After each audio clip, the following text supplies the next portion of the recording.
So thanks for keeping us company here. Now, let's start off with politics. But even before we get to Assin-North, the NPP's election committee submitting their report as we speak at the party's regional headquarters.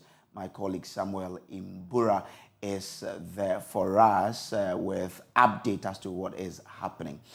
Sami, so you've been at the party office for some time now. What's been happening? So the 7-member committee led by Professor Mike Eronokwe, the former Speaker of Parliament, met with the General Secretary of the party, and that is the normal practice. And they are supposed to submit the report to him, the vetting report that they went through, or the exercise they went through the whole of last week and concluded on Thursday. So they are supposed to submit it to the National Council of the party through the General Secretary, and that is what they have done right away. So we have just pitched camp outside, waiting for them to come out. Then we can get to hear from them what exactly transpired. But we know very well that it's tomorrow that they will officially publish the vetting results after this particular engagement. So at the moment, we can't tell who has qualified or who has been disqualified among the 10 aspirants that went before the Professor Mike Eronokwe's committee. So we cannot tell the details in the report as well, but having nosed around, is there anything you can pick up even ahead of the official submission? Well, I tried engaging my sources, but what I've been told is that they cannot tell me anything. Sources here are tight-lipped about the activities or what is contained in the report of the committee. They wouldn't divulge a word. They are only telling us that until the report is submitted and directed by the National Council of the party for its publication, they have nothing to say. It's the same thing they have told the aspirants as well, not to engage the media in any conversation that has to do with their vetting process, what they told them, the questions they asked them, the responses from the committee. So information for now is actually tight so far as this flag bearer race is concerned. So we are hoping that at the end of the day, those details will come out. I earlier had a conversation with the Director of Research, Evans Nevako, and he said unless they are done with the entire processes, and remember that this is actually an internal one, so it's not open to the media for us to have access into the engagement room. That will give us maybe, if not details, snippets of the information. But we are still monitoring. But as of now, I cannot say on authority that this person has been qualified, this person has been disqualified. We are still nosing around to get the details for our viewers. But do you see any of the aspirant around? No aspirant came here. I think about an hour ago, I spoke with one of the aspirants to find out from him whether there were some engagements. But he told me that they have not engaged them. They are done with their part. It's not left with the party vetting committee to continue the rest of the processes. So they have not engaged them because they are done with their part. So for now, it's just left with the party vetting committee and the National Council to decide who is qualified to lead the party. So in your shot, you can see that some of the committee members are actually coming out to go. So we are waiting for the General Secretary of the party, Justin Kodia, and then the spokesperson for the vetting committee, Mr. Obi Amwa, to come and brief us on the latest development so far as this committee report is concerned. All right. So just keep hanging in there for us so that we can update our viewers on what the latest info coming from the that office is. But still staying with politics, findings of a new polling data from Global Info Analytics, which shows that MPP candidate in the recent Assin-North by-election lost from a winning position because the electorate voted their conscience, even though they were given inducement by both parties. The NDC's James Jachi Kwesi benefited massively from claims that he was being persecuted by government. It is part of many factors which informed the NDC's victory in the poll. Surely we'll be joined by the executive. In fact, we're being joined by the executive director for the Global Info Analytics for a deeper understanding of these issues here. Mr. Musa Dankwa is joining us via Zoom. Grateful to you, sir, for joining us here. In fact, we know that this has been a lot of work to arrive at this particular decision. But first of all, share with us the side of this poll and how the findings impacted the elections. Right, thank you very much. Usually, exit polls are conducted on the same day as the elections are ongoing. But for our unique situation, if we had done that, we wouldn't have had a chance for it to be truthful to us because of our peculiar circumstances. So we went back to our Assin-North after the elections and engaged the voters to see why they voted the way they voted and who actually voted. So we sampled about 543 voters who actually voted that day from the constituency. We covered 6 out of the 18 electoral areas as part of this exit poll. And we have 95% confidence level for the poll and a margin of error of 4.18%. And the interviews were conducted on the 7th July, just last Friday, in the constituency. Now, the overall finding of the poll is that voters took money from both parties, money, inducement, and all sort of things that you can imagine.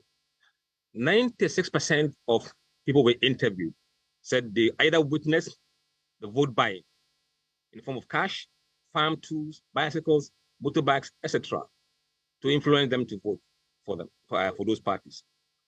Only 4% did not hear that.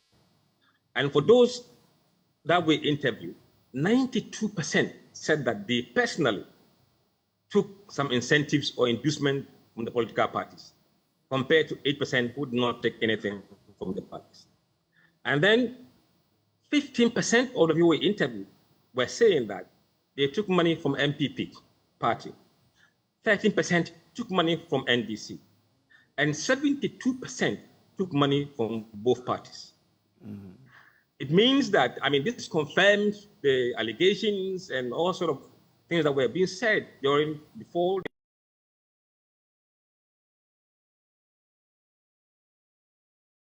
the first information from the voters' own mouths. Okay, interesting. But we had over 30,000 voters on the day. You got 500. If someone is having trouble reconciling 30,000 and 500, how do we get that person to appreciate that, well, this sample size is quite representative of the numbers of people who voted? Actually, what they should be bothering about is the confidence level and the margin of error. I mean, we fixed the confidence level to give us the margin of error, and that determines the sample size we need to engage in the constituency. We can't interview everybody out of the 1,000. We must pick a sample, and the sample that we pick will give us 95% confidence that if you go throughout and interview everybody, the results you will get will be within the margin of error. So it is statistically acceptable for that sample size. Okay. Now, according to your finding, you say the final poll before the election suggested that 35% of likely voters were MPP, 42% were NDC, and 13% were floating voters. However, on the election day, 43% of voters were MPP, increase of 8%, while 54% were NDC, an increase of 12% for enthusiasm gap advantage to the NDC. What could have accounted for this? A number of things. I think we noticed that a lot more people who were in undisclosed were perhaps NDC guys. They were not disclosed. But once you come to the election and votes are over, you can now decide comfortably to say whether you are MPP, you are NDC. And also the turnout was probably higher from the actual result than the polling estimated. And you could see that there were more NDC who came out to vote than MPP. Interesting. If that's the case, can there be an argument that, well, during the general election, the same factors cannot be the situation? Look, I would say that it will, because it's coming from a swing constituency. Okay. It is a sign that MPP could struggle in terms of turnout or the advantage in terms of enthusiasm gap. NDC clearly has enthusiasm gap. And that has been shown in many of the polls we've been doing. That you can see NDC hitting around 95% or so for their own candidate, whereas MPP is around 70% or 75%. So that is something that we expect if MPP doesn't solve, it will carry them through the 2024 elections. And also, in terms of the vote buying, I think Assin-North will send a strong signal that vote buying will not work. Yeah, I'm praying that we'll get there. We'll get to the vote buying. We'll get to the vote buying bit. But you again say that floating voters, where Charles was doing well in the poll, did not bother to show up. Only 2% of the 13% showed up. Secondly, young voters 18 to 24 and 25 to 34, which Charles was winning by an average of 11% and constituted the largest voting bloc, did not bother to show up to vote. And those who showed up ended up voting for James Gyakye by landslide, 23% margin. So it means that the younger age were not favoring him? No, you see, there were those age group that were probably running around and making noise and probably taking the goodies. Okay. And they didn't bother to come and vote. And in fact, some of them may not even have the vote at all, because we have seen that EC hasn't had any registration since 2020. So some of these guys may not even have votes. So when you have younger voters solidly behind you in that number, you must be very worried, and you must have a means to get them to the polling station to vote. Otherwise, the older blocks, who are much more reliable in election day, they'll come and undo you. And for James Gyakye, his backers didn't show up, and those who did went for Gyakye. Interesting. Okay, so on the whole issue of vote buying, per what you've put out, you say that on the question of whether voters witnessed, you've already indicated that a lot of people saw it, that 92% said yes, they got some inducement, while 8% said they did not. 72% of voters said they received inducement from both MPP and NDC, while 15% said they received theirs from the MPP and 13% said they got it from the NDC. However, the poll shows that of those voters who received inducement from both the MPP and NDC, 61% voted for James Gyakye, that's for the NDC, and 39% voted for Charles Opoku for the NPP. For those who received inducement from the NDC, 73% voted for James Gyakye, while 29% voted for Charles Opoku. But for those who got inducement from the MPP, only 58% voted for Charles Opoku, while 42% voted for James Gyakye. So it means that there were some intervening factors that played a role other than the inducement. What could it have been? Yes, there were other factors. For example, we looked at how they perceived the two candidates. Was he people's man? Was he people who helped the people in the community? Was it because of the government performance? Or is it because of the community work that these people engage in? The vote buying itself, or the thought of persecution, and so on and so forth. 3 or 2 key factors are here very important. One, for those who said that they felt the government was not treating this question right, 91% of them went and voted for the situation. 91%. And only 6% voted for Charles Opoku. For those who said that they were angered by the vote buying, 80% went for the situation, compared to 19% for Charles Opoku. So these two factors, which are very critical, really played part in MP losing that constituency. Mr. Danko, are you with me? I am with you. Great. So it means that though people took money, they voted for Mr. Kwesi because of persecution. Can we then say that was because the people felt, well, in my heart of heart, I feel Mr. Kwesi is the right person to lead us, not necessarily because government was persecuting him? It's a mixture of all those things. And I think what happened is that those who went for the Kwesi actually wanted to go for him anyway, regardless. I don't think the vote buying really swayed any minds in Assin-North. If anything, it probably made it worse in terms of those liberals or those who were kind of right-thinking voters who may be angered by what was going on. So I don't think the vote buying really played a critical role in winning the election for NDC. The people were fixed in their mind as what they wanted. Okay, interesting. If we look at this, can we say that, well, then the future looks bright for Ghana because people will take inducement but will not vote based on the inducement but according to conscience? Absolutely. I believe so. I truly believe so. And I believe that when they count their losses from Assin-North, they may desist. Oh, okay. So you assume I'm that hopeful. you are hoping that going forward parties will not induce electorate. No, they will do, but the returns will probably be negative. Okay. Okay. So for parties who will be looking at your research, what kind of takeaways do you expect them to pick from this work? I think they should realize that voters of 2024 are not the same as people who voted in 1996. We have a very smart voters these days, very smart, very discerning. They are quiet and looking, and they shouldn't mistake them to be not reasonable or what would I would say, not discerning. They are very discerning. Okay. Interesting. Mr. Dankwa, I'm grateful to you for joining us here on our show. Mr. Dankwa is Executive Director for the Global Info Analytics. Joining us is Professor Aludi Seidu, who is head of the Political Science Department at the University of Ghana, and Mausi Dumenu, Senior Programs Officer and Elections Team Lead for CDD Ghana. Grateful to you, gentlemen, for joining us. Let me start with you, Mausi. This obviously is good news for the country when people will take money and still vote on their conscience, right? All right, thank you so much for this opportunity.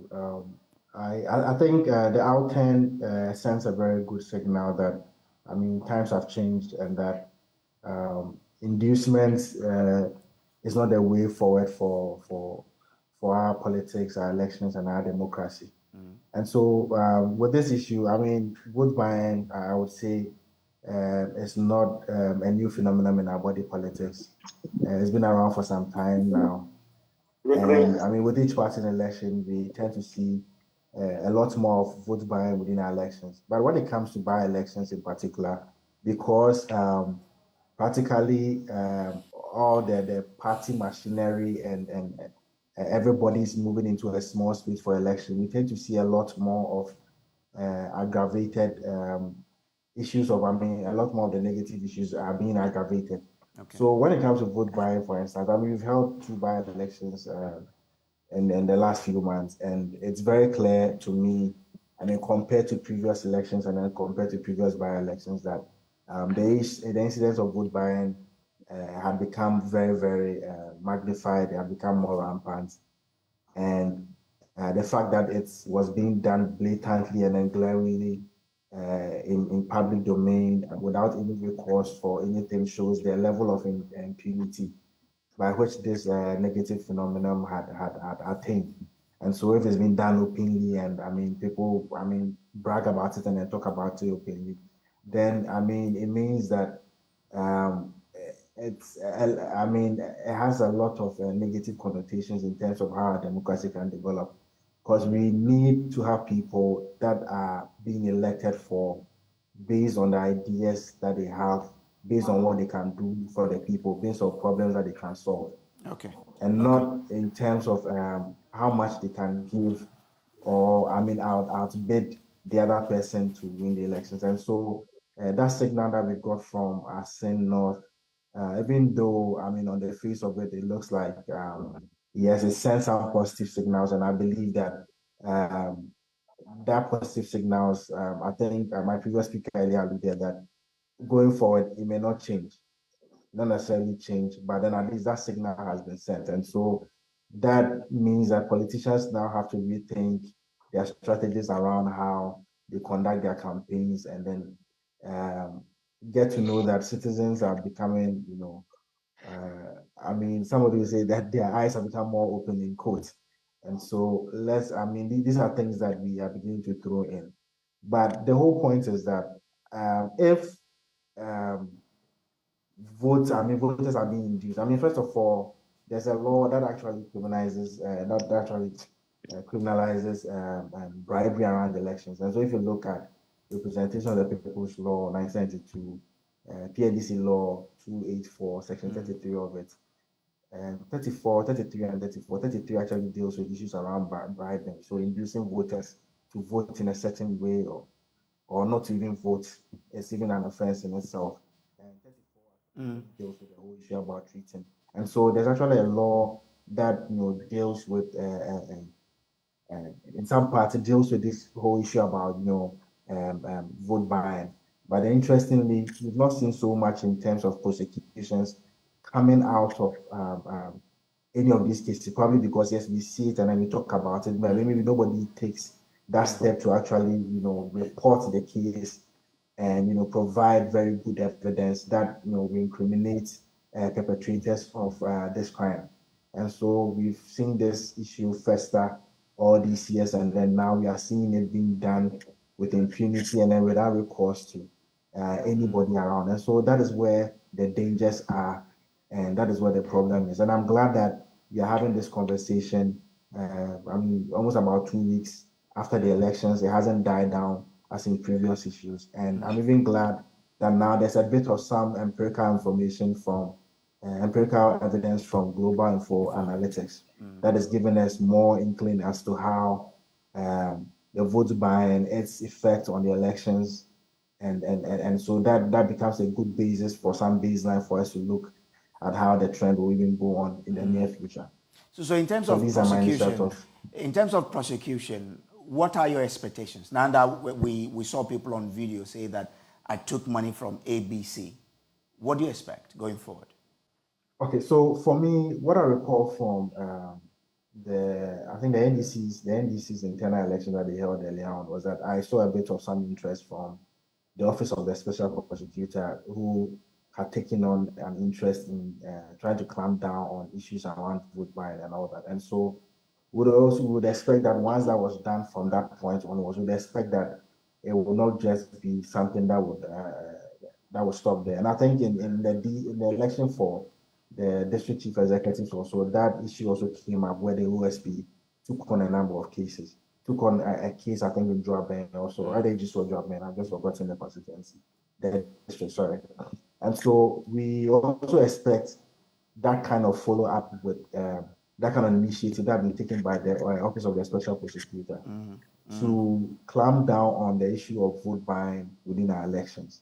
Okay. And that should not stop with it. And we need to know, for instance, the extent to which the previous investigation for the cases have gone to.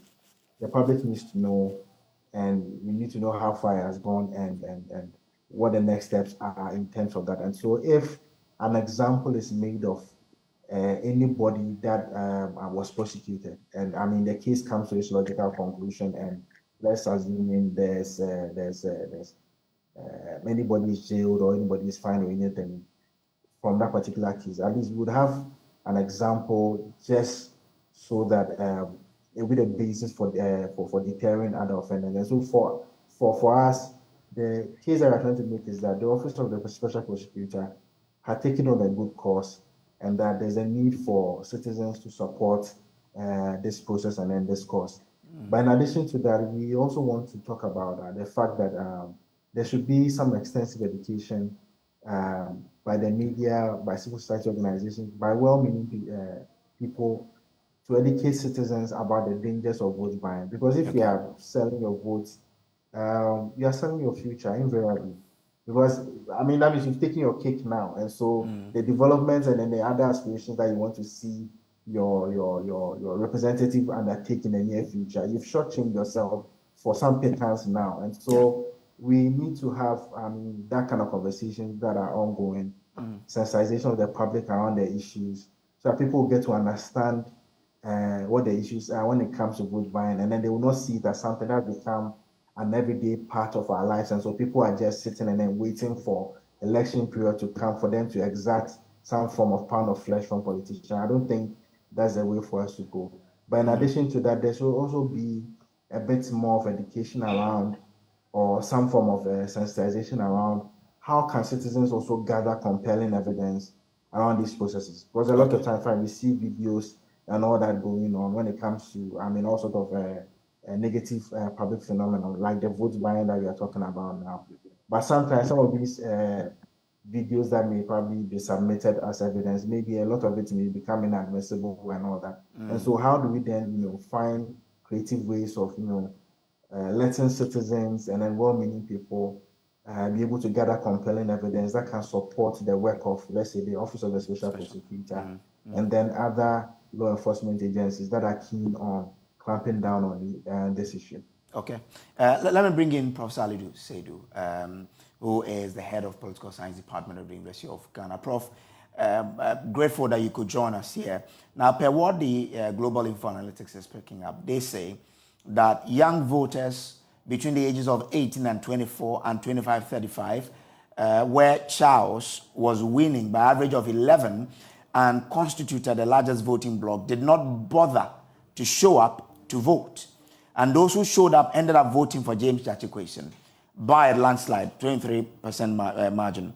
Now, the reliable older voters also show increase in their turnout compared to the final poll, and they voted massively for James Jachikwason, winning 10.25%.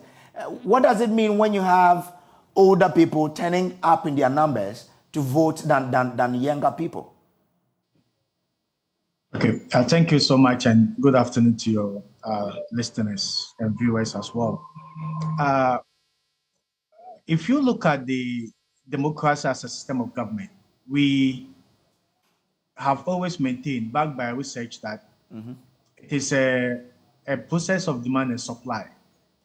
And over the years, the demand is the people's aspirations, wishes, demand for developmental projects, employment, and all those things. That is fed into the political system.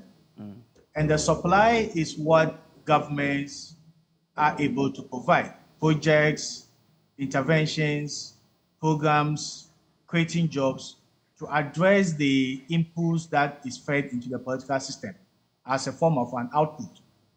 But over the years, and specifically in developed countries, you've seen that demands have actually outstripped supply. Most of the demands of the citizens are not able to, the system or politicians or governments have not been able to meet the demands that constantly come from the citizens since the beginning of our democratic dispensation, but largely in the Fourth Republic. Issues of corruption, issues of unemployment, issues of economic well-being, creating an enabling environment for people to realize their potential, respect for freedoms, civil liberties, and all those things have been declining. If you look at global indices that rate Ghana and all those things. So you tend to see that high level of apathy. What then motivates a young man like me to go out and vote when I finished school like 10 years ago and I'm still looking for a job? The idea was that I would have elected a government that I believe will be able to provide jobs for me or create an enabling environment for me to start something on my own.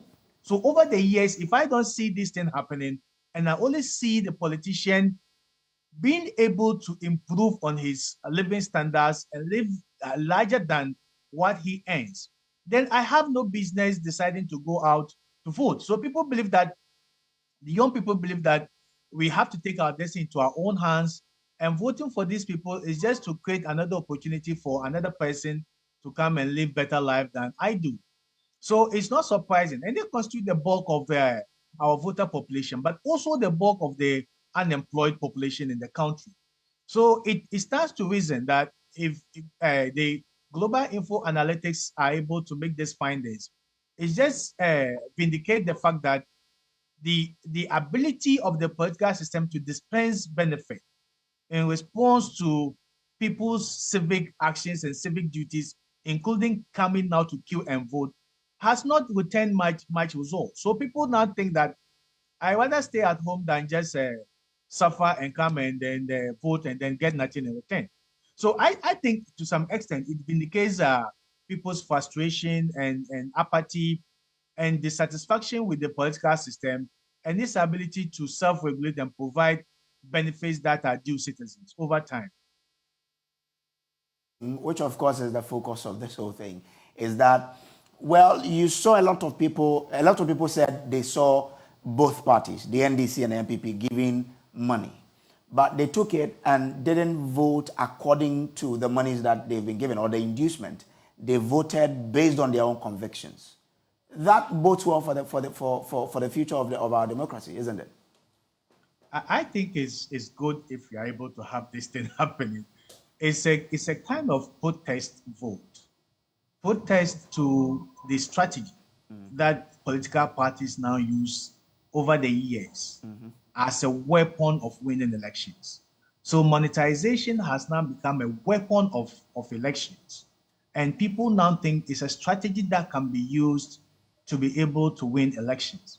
And when citizens demonstrate that they are more rational than just this belittling act of their intelligence, then politicians will now realize that that strategy doesn't work anymore. And they'll begin to look for an alternative strategy that respects the intelligence of the ordinary voter and give them that element of worth in terms of trying to win elections. And basically, if you look at the context, we have an economic situation that is very hurting, and people are trying in very difficult ways to make ends meet. And then all of a sudden, political parties descend in your constituency and begin throwing money out there. If you are somebody who has been looking for resources, who is hungry, definitely you take it. And when you take it and you decide to vote differently from the way people had expected, people will now know that it's high time we started looking at alternative strategies that brings inclusive development, that respects the true worth of the electorate, and that speaks to reason, that can be rationalized or justified, rather than just doing it. And the reason why politicians keep repeating this is because maybe it has worked in the past, that at the last minute, when you come and throw money at them, they will take it and vote for you. So when we begin to vote in the form of a protest to this strategy and let them know that it won't work, they will look for an alternative strategy other than that. But two, it also denies people to hold ability to hold government to account. If I vote for you based on the promises that you promise to, the promises that you have for me, the manifesto, the developmental plan, at the end of the day, I can hold you to account if developmental plans are not strictly followed, or if the programs that you have promised me are not executed. So there's an element of accountability there that deepens our democracy. But if I come and buy your vote, I just give you money and vote for me, then you have no business telling me to, there's even nothing to ask for, because I've already bought your ability to decide vote. Who should win or not win. So there's no post-electoral accountability because you voted for me because of the money I gave you, or because of the flash screen I gave you, because of the Wellington boot or cutlass or weedy size that I gave you. And that ends the relationship there. But if you assess political parties based on their policies and manifestos and their ability to programmatic actions, then it's a continuous change of what? Accountability process. So you renew the social contract based on the way you vote with respect to what they have promised you. And you can hold them to account as the processes move and their ability to dispense these benefits in a manner that is befitting of the status of the electorate and the constituencies that these by-elections are held. But once I take the money and I vote for you, the contract ends there. You have bought your vote and you can no longer hold me to account moving forward. Okay. So I think when we begin to let them know that we know governance is a continuous process and not just a one-off event, and I'm not going to sell my conscience and my vote for you, and that strategy will never work again, politicians and political parties will begin to rethink strategy that is worth considering the intelligence of the people who vote for them. Okay, so stay with me. Let me come to the studio where I've been joined by Kofi Akpaloo. He is founder and leader of the LPG party, and they were there as well. You were in Assin-North, and you agree with that. This is obviously a good thing for parties like yours who say, well, we don't have the funding like the NDC and MPP, and therefore it's about time we demonetize our elections. This is good. How do we maintain the gains we've had from Assin-North? Actually, I'm from a different point of view. Okay. In the sense that what actually happened at the place is different from the way you guys are presenting it here today. Really? Yeah. You see, because NDC won the election, people think because NDC is not in government, so they did not pay much or something of that sort. It's not true. They started the inducement. They started way before MPP came to the scene, you know, because they were there earlier, because they had their candidate before MPP had their candidate. So they were giving, you know, so they influenced the people to the extent that it's like they had a contract with them to vote for them. Okay. You get the point. So the people took the money and voted. Not that they took the money and decided to vote on their conscience or whatever. It's not true. So you're saying that the NDC paid more than what the MPP paid? Oh, yes. They started the payment even before MPP came in. It started way. Because I was at the constituency. You know, every corner of the constituency, I was there. You know, there's no single area or community that I did not visit. I visited every corner. And you go to a place, they will tell you, oh, Charlie, man, temo, because many that they've received what they I mean. But if they say you didn't come early, it doesn't mean the NDC. It means the NDC they cannot change their mind. Yes, but I'm saying that because it doesn't mean somebody's money. It doesn't mean it was the NDC. No, it was NDC. I saw them. But MPP could have also gone there. And the MPP came late. So it's like the people have taken everything already. So what an MPP came to give was something like a top-up. I'm telling you what happened. Really? Yes. But we don't have evidence of that. What we do have evidence of but what happened on the D-Day. I'm so happy, my brother. I'm so happy Musa Dankwa, is that correct? Yeah, Musa Dankwa, yes. Some people said they took some from MPP, they took some from NDC. Yeah. So what I'm telling you is that, listen to me, my brother. Okay. You were not there, I was there. Okay. You know, I saw them feely. You know, I was traveling. The first time I met that I was traveling from Kushia to Senchim. And then I got to Abotre. And over there, they were giving them cutlasses, walleting boots, weedicide, fertilizers, cloth, and the rest. And money. And DC were doing that. They did all, every corner. They were distributing these items. But the MPP didn't do it? That time, MPP had not come.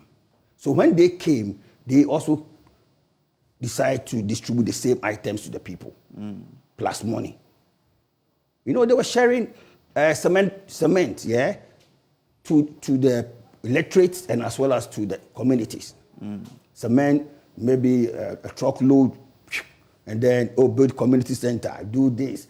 Everything, they were doing everything. We never heard of what you're saying. Oh, yeah. What we did see was the governing party constructing roads, commissioning this, doing that. That's what we saw. We didn't see what you're talking about. No. What you saw, maybe you saw what the cameras can capture. My brother, the truth is what I'm telling you. They were sharing these items. Even the day before the election, they were sharing salt and Maggi cubes, and then, herrings, amani, and Kobe. You know Kobe, tilapia. Even Kobe. Yes, I'm telling you. This is what I saw. They were, plus money, 100 cedis, they were sharing. Both parties were sharing like that in the eve to the election. Then I thought that was enough. Then the day of election, they were giving money at the polling station. So they call you, they give you the money, give you half.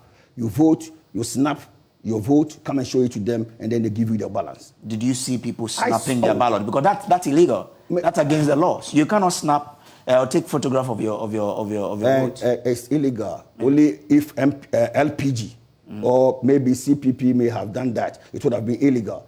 But MPP and NDC, who are going to arrest them? So you saw people do that? Exactly. Even Samson Nahi, Bodi MP, even he was on Adom. I think you were there that day. He was on Adom, and he confessed that he is the lead prompter. He was going to the various homes, waking the people in the midnight, prompting them, giving them money, and then taking. Who gave him that role to play? That he should go and give what did you give? I didn't have anything to give. Oh. Yeah. So you gave nothing? Oh, yes, I gave nothing. Oh, but we heard that we saw you giving bread. You gave bread. No, can you give me one evidence that I gave even a slide of bread? Oh, but the other day when I spoke to you, you said you gave bread. That was the bread was for me, Akpaloo. You never gave bread? No way. I didn't give anybody any dime. You see, because when I was attacking Samson, and then his followers behind him, they say, oh, Akpaloo, you two are giving tea bread. They just said it just like that. And then the media, the lazy as they are, they pick it and then make headlines out of it. So please, let's be serious with this one, okay? Samson admitted on Adom platform is not a small platform. For him, by admitting that he was the lead prompter giving people money and all those kind of stuff, So when I asked him, why was he giving them when he said it was TNT? So why in our laws that says that I should give somebody TNT to go and vote?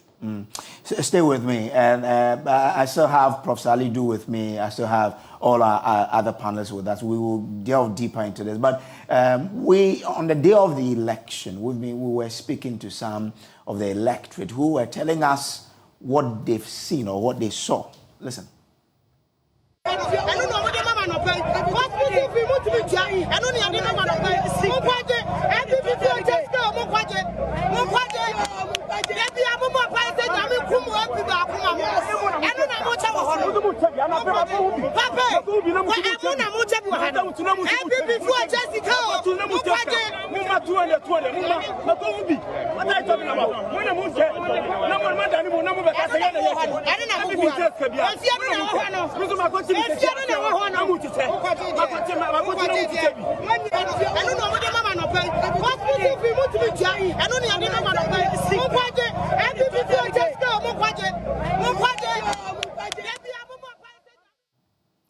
Well, so that's the sad reality there, that during elections, both parties were pointing accusing fingers at each other for paying inducement to the electorate. The NDC said you were paying, the MPP says you were paying. Well, I'm still in the studio with Mr. Kofi Akpaloo.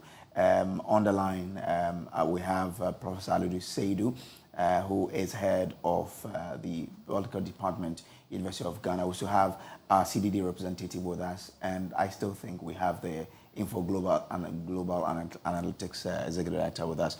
Now, so you're saying that what the survey is putting out, that people voted on their conscience, no, it's not, cannot be factual? No. Okay, fair enough. No. But it inspires, even though you're saying it's not factual, but if we get an election where people will vote on their conscience, not by inducement, that will be better for our democracy, isn't it? Fantastic. How do we get there? We only get there when we have an independent police administration.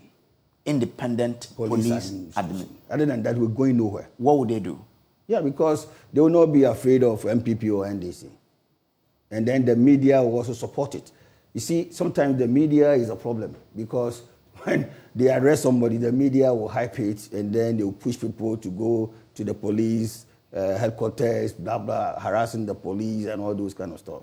You understand? So people in MPP and NDC cannot be arrested in this country. So that's why they have their free will to do whatever they are doing. We are not practicing democracy now. Currently, what we are practicing is moneycracy. You get the money, you get. Other than that, you are not going nowhere. Even at the primaries, we all witness that. Even it has come to the extent that even kids in secondary schools, SHS and universities are even inducing people to vote for them. And it becomes some like an acceptable norm. So we need to tackle this canker very serious. Other than that, we are not building a future. Professor Edu, I mean, you've been around, you understand some of these things so well. Mr. Akpaloo says, well, it is not true that people voted on their conscience. They were induced because of what he saw on the ground. Do you agree with what he's saying? And if that's the case, how do we get out of this conundrum? So I think it's not fair to just paint one party as the one who distributed money.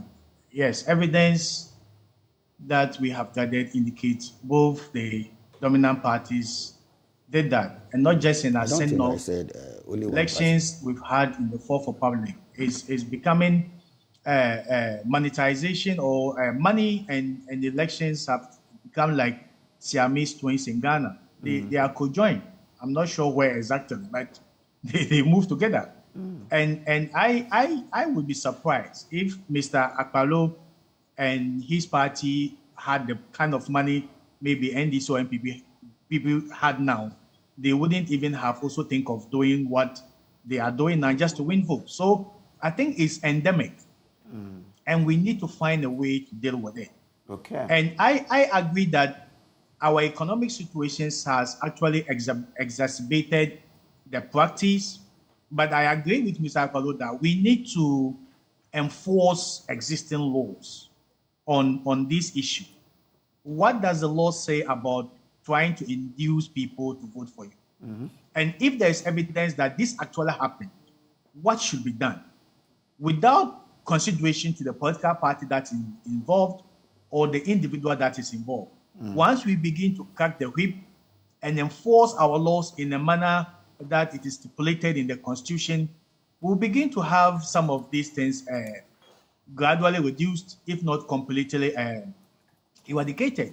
But voting on one's conscience or being influenced is very difficult to say, because ideally, people thought that the monies that they were receiving will have influenced the way they voted. Mostly people will keep quiet and make a determination based on the benefits that has been dispensed to them. But you saw in most of the interviews that most of these media houses did, people were very vocal that I have been given ABCD to vote this way, but I took it and I didn't vote that way. So people were very loud and open about their attempts to induce and to influence them, but they still stood their grounds. So in that case, you cannot say that they were influenced by monetary considerations. Okay. If they really wanted to have voted the way that they were induced to vote, they would have kept quiet and vote the manner that they were supposed to vote and keep the money. I'm not saying that some people didn't change their mind because of the benefits that they received. Yes, there could be a number of people whose voter behavior might have been influenced by the kind of inducement that they received. But there were equally a larger number of people who also took the monies and refused to vote the way they were being suggested to vote by being given the money. So it's still kind of an endemic that we need to confront head on. Yeah. And I believe that it's not just the responsibility of political parties or security agencies, but it also starts with we, the electorates, that we are able to stand up to politicians and political parties that distribute benefit to buy our votes. But Prof, if you leave it to us electorate and the political party, we've seen how that plays out. The political parties are willing to supply. The electorate are willing to receive. When there is demand, when there is supply, of course there will be demand for it. So if we leave it to that, we won't go anywhere, isn't it? No, I've mentioned at the beginning that it's now a tool, it's not a weapon of elections. Okay. And once in every election, people work with strategies that has proven to have been successful. So it's repeated. It's repeated because there's evidence to show that it works. So over the years, if we are able to, we the voters are able to prove to the politicians that if party A and B come and give me money, then at the end of the day, party C wins, then we do it repeatedly. They will now know that this strategy is no longer working. And that will force them to change their strategy. But once we do it, and they do it, and it keeps working, everybody wants to work with the strategy that is successful and tested or proven to be true. So it also has to start with us to now prove to them that even if you do this, what you had expected will not happen. Then when it happens consistently, they'll now know that, oh, now I think the people are now becoming aware or conscious of what we are doing, and we have to change a strategy. So I think it's a holistic approach from the electorates, from the security agencies doing their work impartially, to the political parties. Prof, I think your mic has muted. If you can unmute for us, we'll be grateful. Professor, I think your mic has muted, so kindly unmute for us so we can follow you. But I'm sure that there are laws that frown upon inducement, during elections in this country. Mustn't be the case that the laws will work. Demenu is still with us here. He's with the CDD. Isn't it the case that the laws rather should bite to serve as a deterring factor to people, politicians, and voters alike who would want to be given money to go and vote in a certain in a certain direction?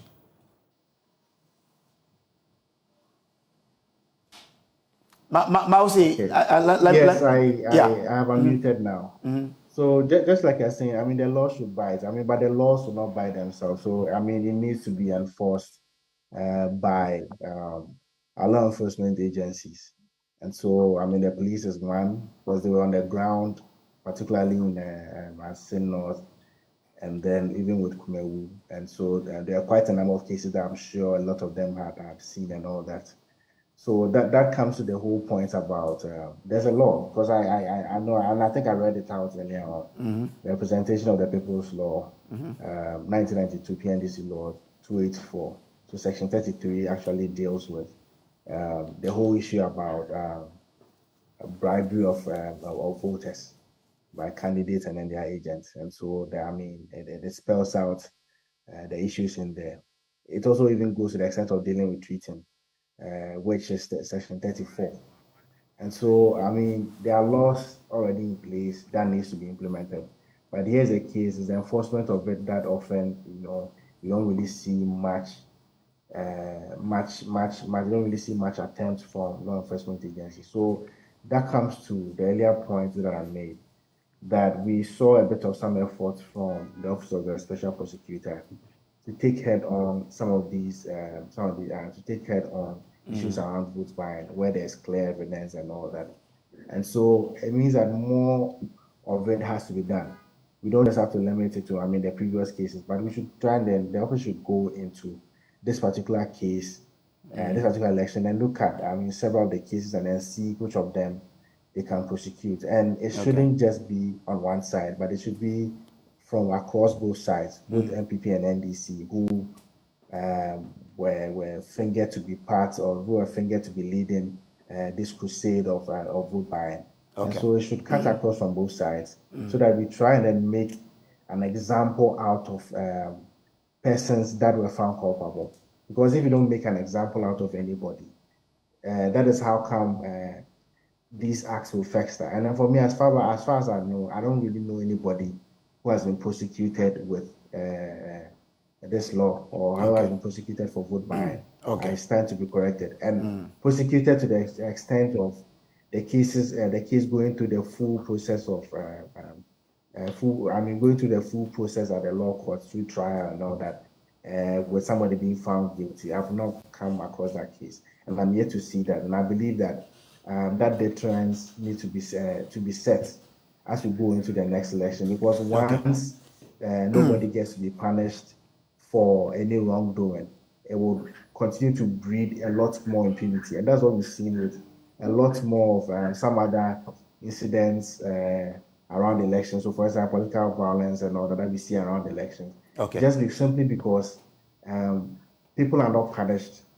And so, once I know I will not be punished for anything, I can go on and then do it the next time. And that is what we've seen. And the whole incidents around vote buying has become very dominant, to the point that now they don't hide and do it. But then they do it openly, sometimes very close to polling stations.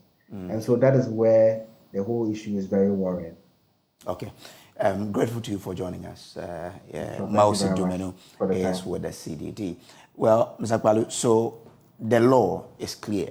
Yeah. If you look at Political Parties Law 2000, Act 574, and the Representation of the People's Law 1992, PNDC Law 284, it makes engaging in and buying and selling of vote in any way punishable by law. We are not seeing this.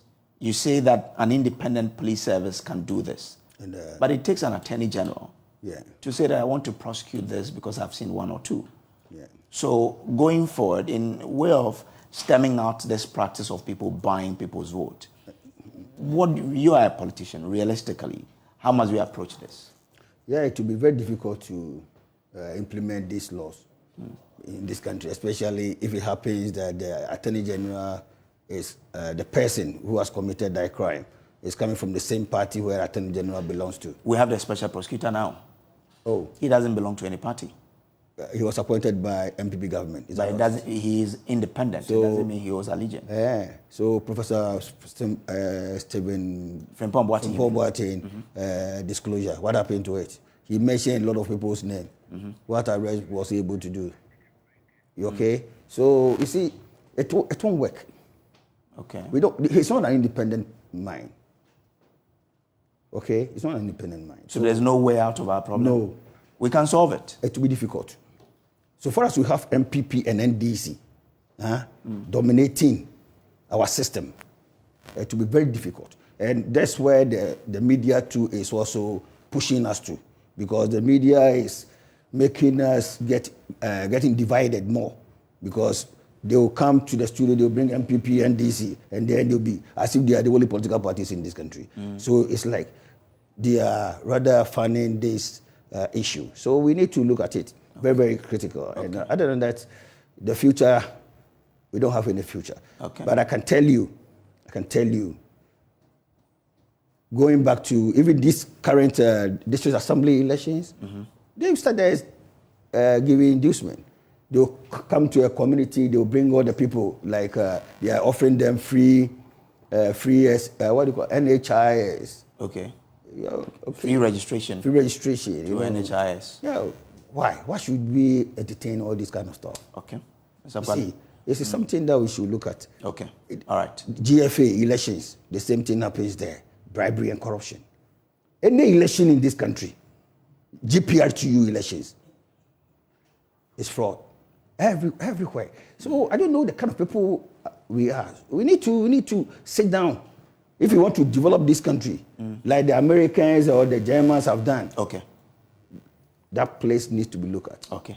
I'm grateful that you could come in here. Kofi Akpaloo is the founder and leader of the LPG, Liberal Party of Ghana. This is The Pulse. Stay with us. We have a lot to share with you here. We'll take a quick break. We will be back. Welcome back from the break. This is The Pulse. Now, let's take you to the Volta region now, because the whole Municipal Assembly has carried out a demolition exercise at the whole Bankoy and part of SDA areas in response to the flooding situation in the municipality. Floods devastated the community, destroying in the process properties running into hundreds of thousands of cedis. Now, as more rain is forecast for the area, the Municipal Security Council has taken steps to minimize the impact of floods on the residents. But why are floods spread into areas where we previously did not have flooding situation? Joining us now is Engineer Abdullahi Mahama, civil engineer at Comtran Engineering and Planning Associate. George AC is the communications director for NADMO. He is also joining us. Let me start with you, Engineer Mahama. Are you surprised by these floods we are witnessing in Ho? Good afternoon to your cherished viewers. I'm getting surprised about the fact that we are more or less beginning to experience a nationwide flooding. That is my surprise, because it looks like we are not picking any indication from the number of floods we are receiving over the past years. In as much as government is trying to improve on its bits to more or less expand the drainage system that we have in the country, total disrespect to the environment would not let us get to anywhere in the quest to actually tackle the inundation of flood in our communities. The depletion of the ozone layer has intensified the extent of global warming. And like I said, the more we disrespect the environment, we're having a lot of rain pattern being actually going beyond the normal. And we don't expect to do the normal thing we are doing earlier in anticipating that we can curb the menace that is being witnessed across the length and breadth of the country. Who, for instance, used to have some minimal floods. It was not as significant as we are having now. Similar to other like Ufodria, Eastern region, Volta, Central, and now Western region is also receiving the same kind of floods. And so the assemblies are supposed to put in a lot of effort than what they are doing. I'm just being told by yourself that the whole municipal assembly or the region in its entirety is demolishing buildings which are found within the right of way. This is actually spelled out clearly in the Land Use and Special Planning Act, where assemblies do not have to wait for such devastation before they carry out instant demolition. Now, let me just quote one paragraph that I've said over and over again on joy. The Land Use and Special Planning Act 2016, clause 1 at 925. Clause 121 states that the office, in this case the assembly, may without notice to the developer carry out instant prohibition, abatement, alteration, or demolition of a structure when that structure interferes with the environment, causing nuisance. And example is what they are just doing now. Are they now getting any court to back them before doing that? They are supposed to do that ab initio. They're not supposed to wait for the assembly for the court before they do that. That is spelled clearly in their act. So that is what they are doing now, but they are being reactive instead of being proactive to the situation. Okay. That's fact. Now, so how do we get out of this situation? Because we've been talking about this matter year in, year out, that it looks like the people who've put out the assemblies to ensure that the right things are done are not doing them. For example, this one, we've waited for flood to come in, destroy properties, before we move in to say we are breaking property. So what must we do? Should we hold people accountable and punish them for it to serve as a deterrent to other people who've been placed in authority to ensure that the systems we put in place are working? Yes, at all the various assemblies, they have what we call the task force. So when the MMDCs finish their DISEC or MUSEC or whatever meeting, they have the police that backs them in every district or every municipality. What the assembly has to do is to ensure that when they have actually identified A, B, C, D buildings which are being sited at flood-prone areas, mostly you go and find out that the assemblies have not given them, they have not issued permit to start development. In fact, I've seen a lot of the buildings across the country. When you do your own investigation, you get to know that the assembly has not issued permit to the people. So if the assembly have not issued permit to the people, then it's not the engineer and the assembly who carries out the demolition. They meet at the technical committee, and all permits are issued to buildings which are supposed to be given permit. Those which are denied, if you see that they are being constructed, the assembly has a task force, and the task force has a head. In this case, the chairman of the DISEC or MUSEC is the MMDCs. When they speak to the police and engage the police to undertake this assignment, it's easier to be done, not the district works engineer or the planning authority. But the MMDC are the final authority when some of these orders are supposed to be given to the task force to handle it. So they should be responsible. They are representing government at this institution. And I've said, in fact, I'm sure that you would have noticed that I'm becoming so exhausted in this discussion because this is something that they have so many beautiful laws that are backing them to act. Yeah. And when they don't act, the government or institutions, these people at the assembly have to be punished or be identified and named and shamed. These guys are sitting in B8s. All the MMDCs in this country have been given Nizam patrols, B8s, to move around and work. The assemblies have cars for monitoring.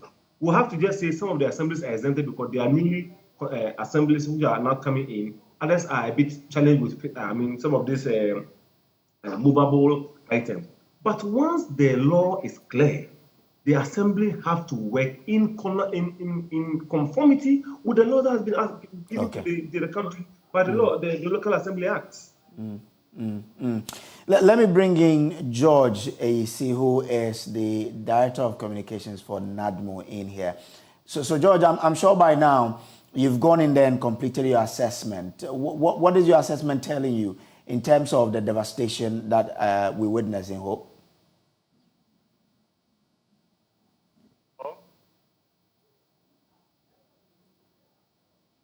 Hello? Yeah, George, we can hear you.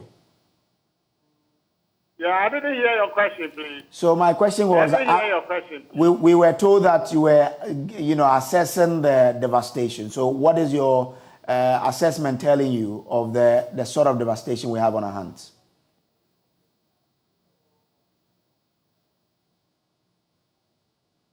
Assessing there. All that I want to find out from you is, what have you gathered about the flooding in Hope?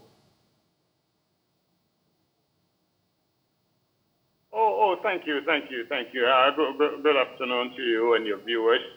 We know basically it's got to do with some structural or engineering issues, and then building on waterways, and then the indiscriminate disposal of waste, solid waste into our drains. They've been the major contributing factor to the situation that happened on Saturday in Hope. That's the preliminary observation that we've gotten. How many people have been affected? If your officers in that part of the country have been able to tell you? Yes, that's the thing. And then ask your man, you post to your man.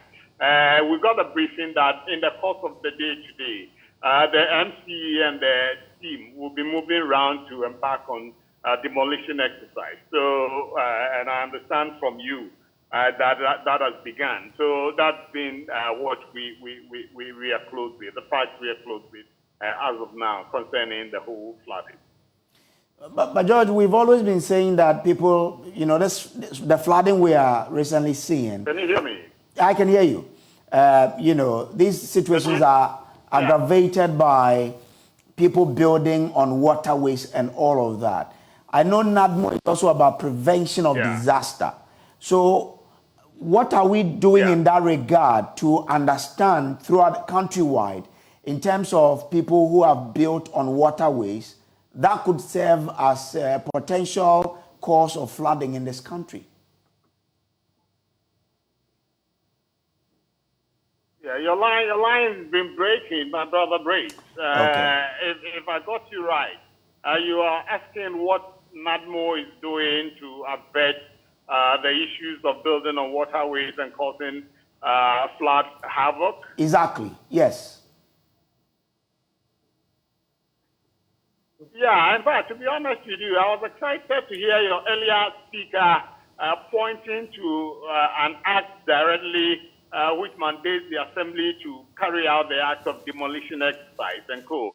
We're aware of that, and once he pushed it directly and pointed to the thing, and even went ahead to say it will not necessarily need the court to give the permit for the assemblies to undertake that exercise. That is heartwarming, even though then it tells that there's an existing law that can stop these unfortunate situation from continuing. And as does this, we as NADMO ought to continue to work in partnership with the assemblies, especially the engineering department and then the planning department, so that when we identify that structure A, structure B is on waterway, that we move ahead to pull them down. You remember about 2 or 3 months ago, the regional minister instructed NADMO and some other officers of the assemblies to go ahead and pull down some structures built at Ramsey sites and co. I think that is the way we need to henceforth act on, because there are laws that are protecting. And since NADMO is also working at the assembly, we'll be working in partnership with the engineering department and then the planning department to undertake this going forward. You say that we will be working. The rains are about setting in. If we are now going to work, then obviously the rains will consume people. Why haven't we been able to work or act to ensure that these things are cleared off the way so that when the rains come, we know that people can sleep in peace? Yeah, Brace, officers are cautious of the position of the law. And so if you are going to act, you must be seen to be acting within the remit of the law. And so if you don't do that, and you go to infringe, you pull down structures, and you've not gotten the solid ground on which you are undertaking that exercise, you, the officer, you are likely to be in some difficulty. And so you must be sure of the position of the law, and then you undertake that. And it's a continuum. It's not going to be just one day issue that it should have been done before. Yes, if we had done it earlier, that would have been better. But it doesn't mean we should stop at this point. We need to collaborate and continue to exercise our authority to ensure that the majority of the people living in any given area are safe, than just one person coming to pull up a structure or waterway, and then the whole situation changes in that whole enclave. It's not going to argue well for us.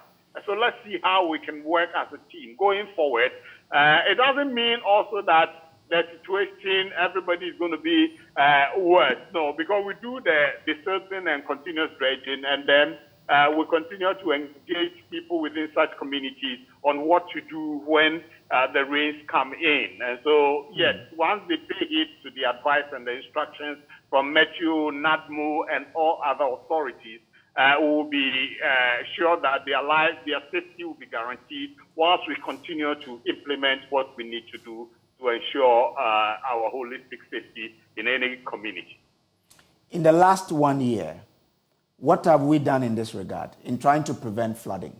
Not dredging of drains, but making sure that structures that are in waterways that could cause flooding have been removed. You say that you have to work within the law. We understand. Within the last 1 year, what have you done in that regard? That's what I told you. We keep saying that, we work in partnership with the people mandated by law to do that.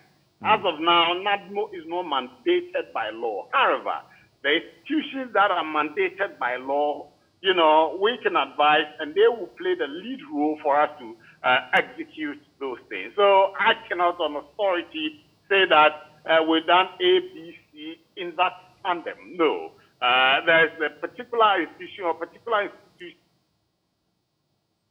that are close with that power to provide the leadership for us to be able to do this. So you then agree with us that the assemblies probably have failed us, right? Of course, you have your members there as well. Yes, we are part of the assembly. And as my earlier speaker said, the district chief executive is the chairman of the district disaster management committee. And so, yes, if there is a failure, it's going to be a collective responsibility for all of us. We need to do what is right. But once there's somebody designated to provide leadership on that score, as far as the laws are concerned, we need to work with that person to do the right thing. You cannot usurp somebody's authority to go ahead and be doing some things. No, it's not proper. Well, NADMO cannot do that. So the rains are about to set in. Already we've seen in Ho, people have had their properties destroyed. But the law is also empowering some of you to deal with these issues so that people can have their peace of mind whenever it rains. Now they've lost their properties. What must happen? Yes, what must happen is what the chief executive and his team at Ho have decided to do. That was a good step in the right direction. And those who have lost their properties and whatever support we can give them, we need to do what we can to support them to get back on their feet. That is the temporal support that can be given them. As far as the rehabilitation of the full structures that have collapsed are concerned, that's a different ballgame. So what support do the people need now? I'm sure your people in the Volta region have sent in a report. What kind of support do they need, the victims? Well, I'm yet to read. The initial one that I got in the morning for engaging the media is I'm yet to read the full report to engage her to see whether the full report has been sent. I've not gotten that one yet. Once I get it, we'll get to know what.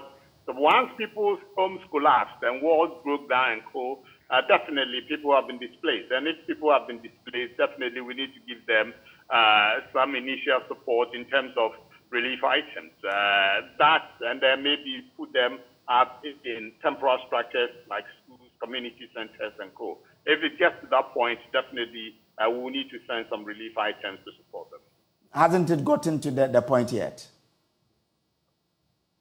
That's what I'm telling you. I've not read the full report. You have not gotten it. I got the initial brief so I can engage the media since morning. But that is more than 24 hours since the people of Volta region suffered this. We don't know whether they need immediate help. Yes. No. In the morning, when I spoke with the regional director, she said they were putting the report together and they have not concluded it. So I asked that I get an overview so we will know the picture, a bird's eye view of the situation. Then when the full report, so that is it. And before speaking with you now, I didn't speak with around 3 o'clock before coming on air. If I had, maybe I would have gotten the updated situation or she would have forwarded it to me directly. But she will send it definitely to the Director General as soon as it's ready. How prepared is NADMO for this rainy season? We have told you, times with that number, that we are ready and prepared. But I also give a caution that if at any time we have about over 1,000 people affected at any time we are likely to be overwhelmed. Which means that in terms of resource-wise, you are not prepared, isn't it? Oh, we have some items. We have some, and I told you again. No. You've just said that when more than 1,000 people are affected, you will be overwhelmed. That's why I'm saying that it means. At any time, So it means NADMO is not that prepared for the rainy season.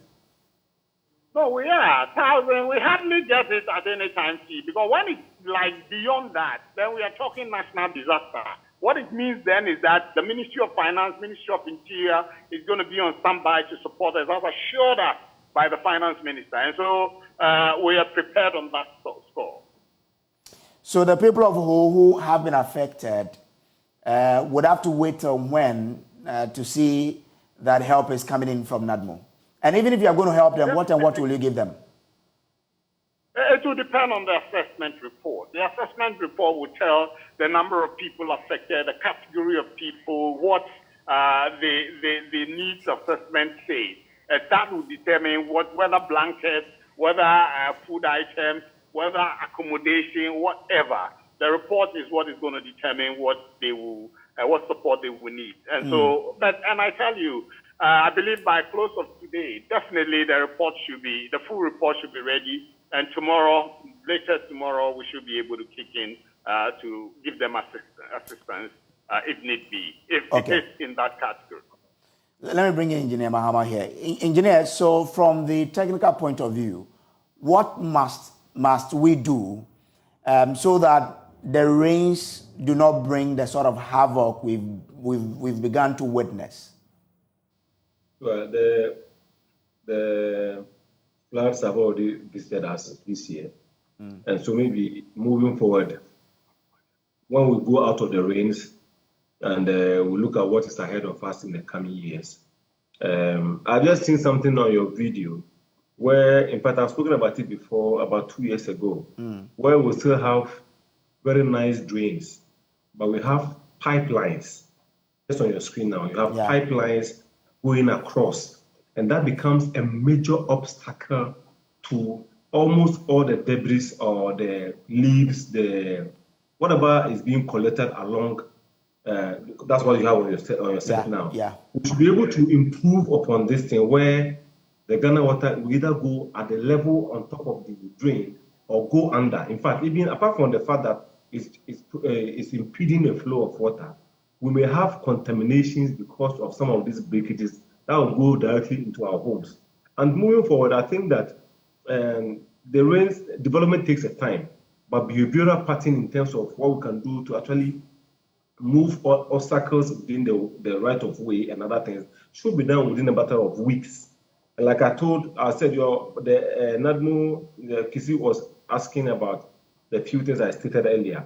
The NADMO is part of the assembly first, and then the Land Use and Fiscal Planning Act at 925 is explicit on anything that assembly ought to do. And the assembly picks that book that has become part of my daily bread as a Bible, as a Quran. If they pick that book and they want to ensure that they follow the book to the letter, we should not be having any problem. Now, apart from this one, the same book speaks about where people put buildings. Apart from the fact that people are putting buildings on waterways and other places, we are filling all the buffer areas, and this normally happens with a certain bracket of people in the community who are well-to-do. Because before you go and be able to buy a swampy land and fill the land to a certain level to improve on the bearing capacity of the land before you put up a building on it, that would have been twice the cost of the building. So the assemblies ought to have no respect for any person who has money or is average or is poor. Do the right thing at assembly so that we can all breathe at the end of the day, so that Ghana will be a safe place for all of us to stay. Because the pattern of rain we are getting now is going to increase by the years. If you are a student of what's happening on the global warming issue, the fact that the sea is rising almost like 2 millimeters every single year now, we are not going back. We are not going to have some of this pattern being altered. You see that now the rains are not only in May, June, July. Almost a whole year. And this is what we have to think about in addressing the issues at the assembly, the local assembly. Don't bring government into the picture. I want us to address most of these issues come from the local assembly. They issue permits. They are supposed to do demolition. They are supposed to carry out almost all the drainage channels in their community before it gets to national. Okay. Thank you so much, Engineer Mahama, for joining us here. George AEC speaks for NADMO. George, if you're there, I'm grateful to you for joining us here on this particular discussion. Well, still staying on flat, residents of Weija and motorists who use the Accra-Takoradi Highway are angry about the seeming lack of action by city authorities to immediately stop the perennial flooding of sections of the road. Anytime it rains, part of the major highway which links Cape Coast, Takoradi and neighboring Côte d'Ivoire becomes impassable as it is covered with rainwater and sand washed down from the hills in the area. Commuters spend many hours in traffic before getting to their destination. Maxwell Agbagba has the latest as we continue our Flats of Trauma series.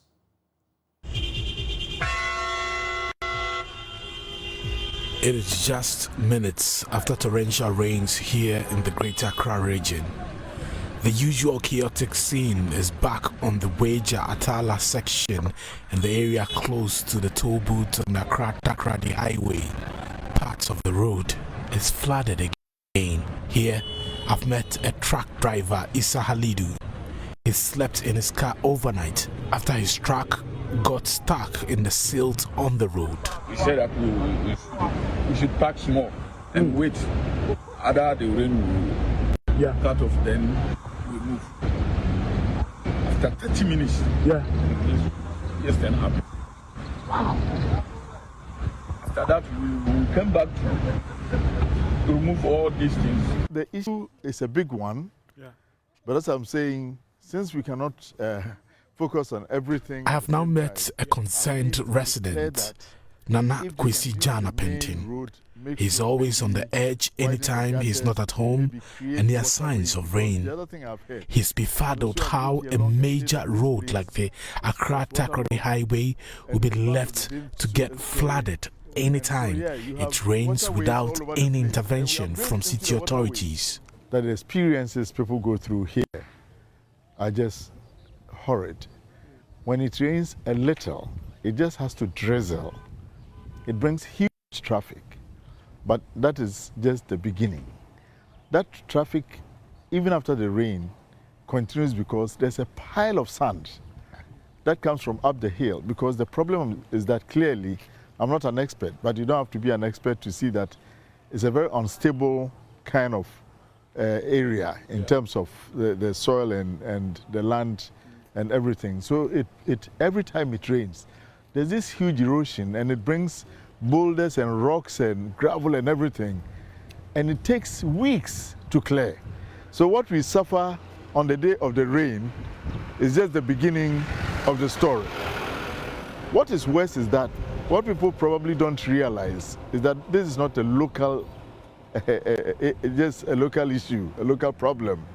This road that we are talking about serves as the entry point to Central Region, of course, to the Western Region, to Western North, and of course to Côte d'Ivoire and beyond. And a lot of the economic wealth of this country passes through here to Takoradi Harbour and all other places.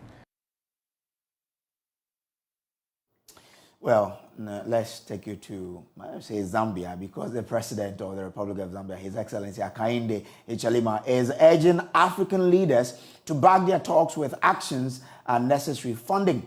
He believes Africa can become economically independent if talks are backed with actions. The president was speaking at a visit to Zoom Lion, Ghana's Accra compost and recycling plant as part of a state visit to the country. There's more in this report. President Hakainde Hichilema was in Ghana for a 3-day state visit upon the invitation of his counterpart, Nana Akufo-Addo, to enhance bilateral relations between the two countries.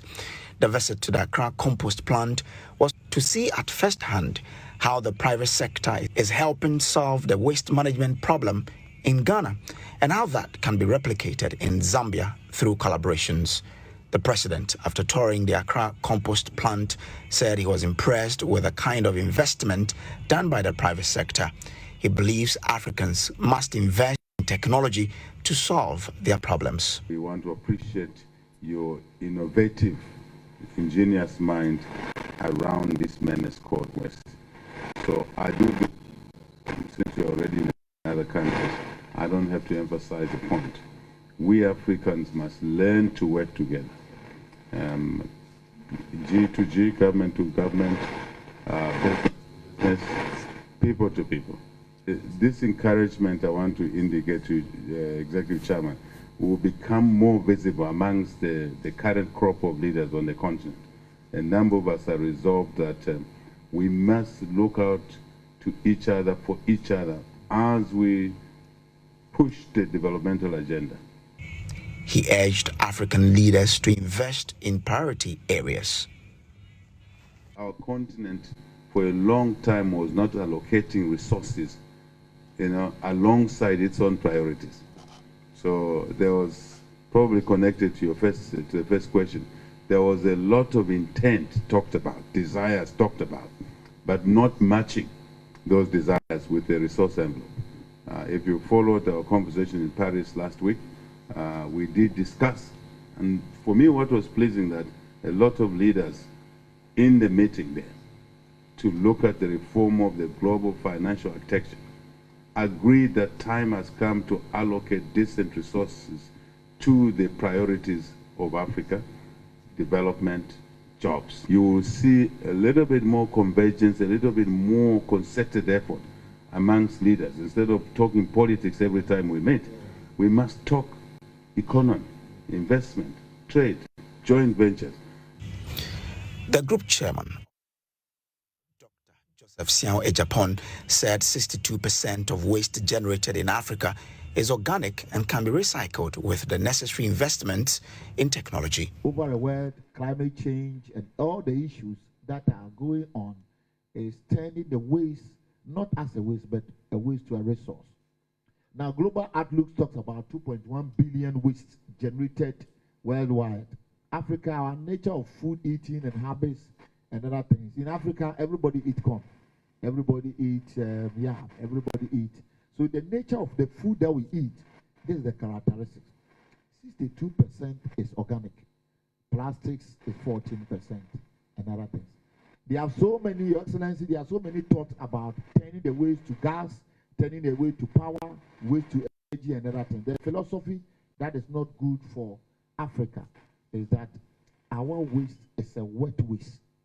It's a sandy waste. And so by these characteristics of 62%, you focus on organic treatment.